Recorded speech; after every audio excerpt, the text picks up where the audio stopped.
I'm Jeff Fischel. Welcome to another edition of Thunderdome. My power poll. And let's get this right out of the way. Duke is staying one ahead of UVA. The Duke wins last week. The overtime classic versus Carolina. Then over Clemson without Jahlil Okafor. The Blue Devils validated my ranking, I think. That brings us to this week in Who Thinks Jeff is an Idiot for ranking Duke ahead of UVA. The answer this week is the KPI Sports computer. KPI Sports has UVA #1 in the nation.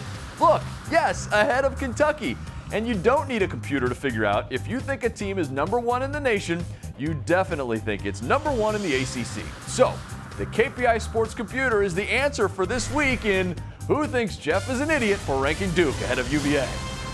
Notre Dame is in great position for a top 3 seed in Greensboro, but the Tar Heels are cards. One of those teams gets the 4 seed and an extra bye in the conference tournament. The 5 seed has to play an extra game. Here's what's left. They're both 9-5 in conference right now, so what's your prediction? Who gets the 4 seed and the extra bye? Tweet me at the ACCDN. It was an emotional weekend for North Carolina, the memorial service for Dean Smith Sunday, and Saturday, the perfect tribute. Look at Marcus Page, the retro jerseys, and now maybe Coach Smith's most famed offense. And the whole bench is standing up with 4 fingers up in the air.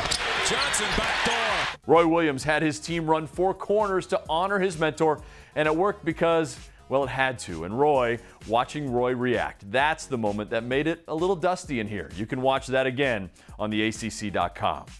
Here's 6 through 11, the bubble teams. It can't be Syracuse, but I'm thinking 1 gets in for sure, 2 maybe, 3 if things go absolutely right. NC State grad Richard Wilson tweeted me and said, hey, the Pack can still get that 4th seed in Greensboro and that extra bye. NC State must beat the Tar Heels Tuesday, win the rest as well. Louisville loses to Notre Dame in Virginia, add a Tar Heel loss to Duke, and you have a 3-way tie for 4th. He's right, the Pack would have the tiebreaker in that scenario.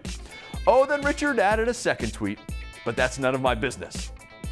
If you don't understand that translation, you probably also think Taylor Swift is singing about Starbucks lovers. If you want an explanation, tweet me, and I'll also explain any Swiftie lyrics. And then the 4 teams that will be playing Tuesday in Greensboro. Right now it'd be Wake versus BC and the 2 Techs. Here you go, 1 through 15, Duke, then Virginia, Notre Dame, the Tar Heels in the cards now without Chris Jones for the rest of the season. A big week ahead for 2 bubble teams, I'd say NC State and Miami. They both have a shot at a win over Carolina, which would be a huge resume builder. Okay, tweet me anytime about the Power Poll. I'm Jeff Fischel. You're watching the ACC Digital Network, brought to you by Ruby Tuesday.